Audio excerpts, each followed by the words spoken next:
আমাদের মনিটরে যে লোগোটি দেখতেছেন এই লোগোটি হচ্ছে আমার দ্বিতীয় ফটোশপের চ্যানেল। তো সেই চ্যানেলের লোগোটা আজকে কিভাবে এইরকম মডিফাই করে সুন্দর করেছি, আপনারা অনেকেই হয়তো বা জানেন যে এটা হচ্ছে আমার মেইন লোগো ছিল আগে, বাট এটাকে মডিফাই করে এইরকম একটা লোগো তৈরি করে নিয়েছি নতুন করে। তো আজকের এই ভিডিও থেকে আমরা শিখব কিভাবে এই ধরনের আমরা এইরকমভাবে একটা চ্যানেলের জন্য হোক বা কোম্পানির জন্য হোক একটা লোগো তৈরি করতে পারি।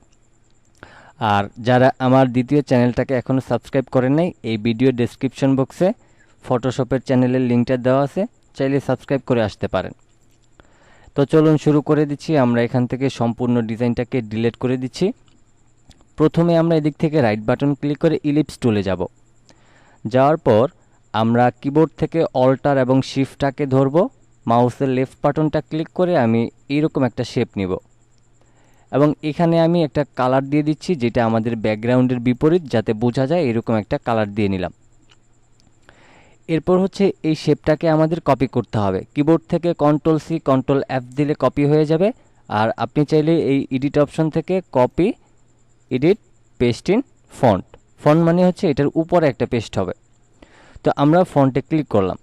এবার এই কর্নারে ধরে অল্টার এবং শিফটটাকে ধরে রেখে মাউসের লেফট বাটনটা ক্লিক করে আমি আমার শেপটাকে এতটুকু নিয়ে নিলাম। এবার দুইটা শেপকে একসাথে সিলেক্ট করে আমরা শেপ বিল্ডার টুলে যাব এবং অল্টার ধরে মাউসের লেফট বাটনটা ক্লিক করে এটাকে কেটে নিব। এবার হচ্ছে এইখানে যদি আমরা একটা 3D টাইপের শেপ তৈরি করতে চাই, সেক্ষেত্রে আমাদের গ্রেডিয়েন্ট কালারের আমাদের প্রয়োজন পড়বে। তো গ্রেডিয়েন্ট কালারের জন্য আমরা যে কাজটা করব, এখানে নর্মালি এই গ্রেডিয়েন্টটা সিলেক্ট থাকবে, আপনি এখানে ক্লিক করলে অটোমেটিক্যালি এখানে গ্রেডিয়েন্টটা চলে আসবে। এরপর এখান থেকে লাইনার রয়েছে, আপনি এটাকে রেডিয়াল করবেন। রেডিয়াল করে দিলে এইখানে যে অপশনটা রয়েছে আমাদের ঠিক এই শেপটা এরকমভাবে তৈরি হবে। এরপর এখানে যে রিভার্স গ্রেডিয়েন্ট আছে, আপনি চাইলে রিভার্স গ্রেডিয়েন্টও করতে পারেন। তো আমার এখানে রিভার্স গ্রেডিয়েন্টের দরকার নেই, আমি আবার এটাকে বিপরীত পাশে নিয়ে আসলাম। এরপর হচ্ছে এখানে আমাদেরকে এটাকে সুন্দর করে কালার করতে হবে। তো এটার জন্য প্রথমে আমি এখান থেকে এইটাকে এখানে টেনে এই অপশনটাকে সরাই দিলাম এবং এখান থেকে আবারও আমি এটাকে টেনে আমি এটাকে এখানে নিয়ে আসলাম। এখন এদিকে আমাদের দুইটা একই কালার কিন্তু হয়ে গিয়েছে। এবার হচ্ছে আমাদের এই মাঝখানে আরেকটা এরকম কালার নিতে হবে। তো এটার জন্য আমি অল্টার ধরে এটাকে একদম মাঝখানে টেনে নিয়ে আসলাম এবং এখানে আমরা এই কালারটাকে অ্যাপ্লাই করব। তাইলে এখানে আমাদের টোটাল দুইটা কালার ব্যবহার হয়েছে। এখন এইখানকার যে পয়েন্টারগুলি আছে এগুলিকে আমি মাউসের লেফট বাটনটা ডাবল ক্লিক করব। করার পর এখান থেকে এই যে কে যে অপশনটা রয়েছে এখানে আমরা 62 দিয়ে ইন্টার দিব। এরপর একইভাবে আমরা এখানে ডাবল ক্লিক করব এবং এখানেও আমরা 62 দিয়ে ইন্টার দিব। তাইলে আমাদের শেপটা ঠিক এরকমভাবে তৈরি হবে। এবার হচ্ছে আমাদের এদিক থেকে এই গ্রেডিয়েন্ট টুলের সাহায্য নিতে হবে। যেমন আমরা এখান থেকে এটাকে আরেকটু ছোট করে নিচ্ছি, আমি এটাকে একটু ঘুরায় নিচ্ছি এইভাবে করে। আমি এটাকে এইভাবে রাখছি। তারপর এটাকে আমি একটু ছোট করে আমি এটাকে এই পাশে টেনে দেব। তারপর এখান থেকে এটাকে টেনে আমি একটু বড় করে আমি এটাকে মাঝখানে নিয়ে আসব। তো আমি এটাকে সমান করে নিচ্ছি। আমাদের এই যে দেখেন একটা সার্কেল দেখা যাইতেছে, এই সার্কেলটা আপনি সব দিকটাতে সমান করে নেবেন। তো আমি এরকম একটা সমান শেপ নিয়ে নিলাম। এবার এখান থেকে আমরা এটাকে চাইলে আরেকটু ছোট করতে পারি। আমরা সব দিকটা ধরে আমরা একটু ছোট করে তারপরে এটাকে আমরা একটু উপরে নিচে নামিয়ে নিতে পারি। যেমন আমরা এখান থেকে এটাকে সিলেক্ট করে এখান থেকেও কিন্তু আমরা সেই কাজটা করে নিতে পারবো। যেমন ধরেন আমি এখান থেকে এটাকে টেনে বাড়িয়ে দিচ্ছি এবং এটাকে আমি আরও এই দিকটাতে নিয়ে আসতেছি। দেখেন এদিকে কিন্তু আমাদের শেপটা অটোমেটিক্যালি তৈরি হয়ে যাচ্ছে।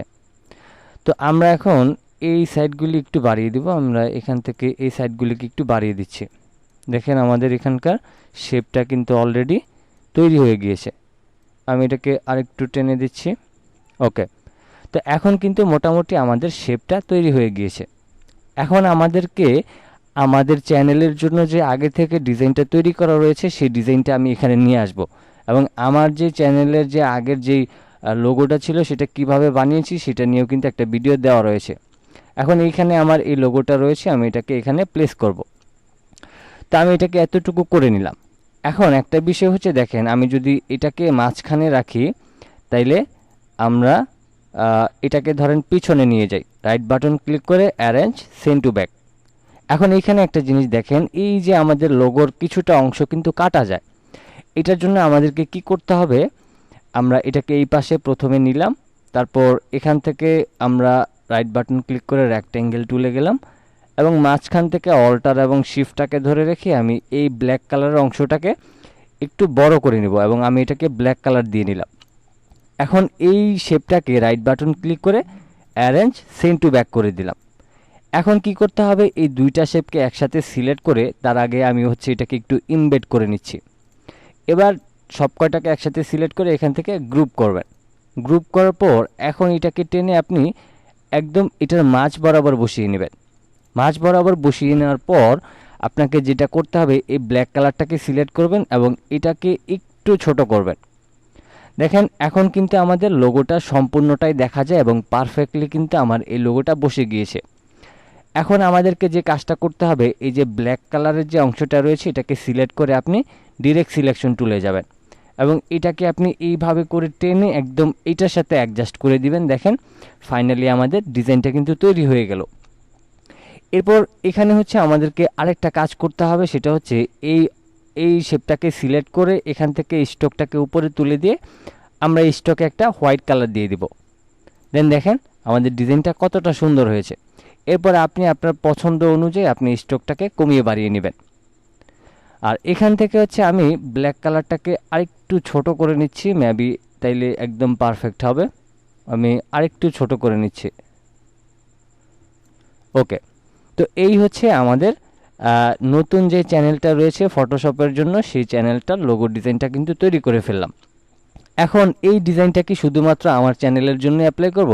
না, এই ডিজাইনটা এই জন্য তৈরি করা, কারণ এই ধরনের ডিজাইনের যদি আপনি দেখেন, আগে কোম্পানির জন্য একটা ডিজাইন তৈরি করবেন, এরপর যদি আপনি এইরকম টাইপের একটা গ্রেডিয়েন্ট কালার দিয়ে আপনি 3D টাইপের একটা ডিজাইন তৈরি করতে পারেন, তাইলে কিন্তু সেই ডিজাইনটা আরও অনেক বেশি চমৎকার লাগে। এই জন্য আপনাদেরকে আজকে এই শেপটা তৈরি করা শিখাইলাম, যাতে আপনাদের একদমই ইজি হয়ে যায় যে কোনো ডিজাইনের সৌন্দর্য বাড়ানোর জন্য।